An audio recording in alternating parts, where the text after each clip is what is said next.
Muli namang pinatunayan ng Schools Division of Isabela ang kanilang husay sa larangan ng palakasan matapos masungkit ang kampyonato sa 2026 Cabra Amids sa Santiago City.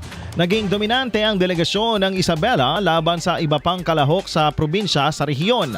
Ipinamalas ng mga atleta ang kahusayan, disiplina at determinasyon na nagbunga ng panibagong karangalan para sa lalawigan.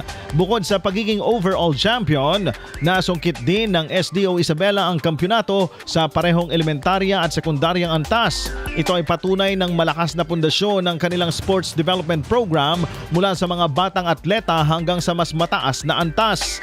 Kinilala rin ang lalawigan bilang Best Province in Sports habang ang bayan ng San Mateo ay ginawaran ng Best Municipality in Sports dahil sa natatanging ambag nito sa tagumpay ng delegasyon.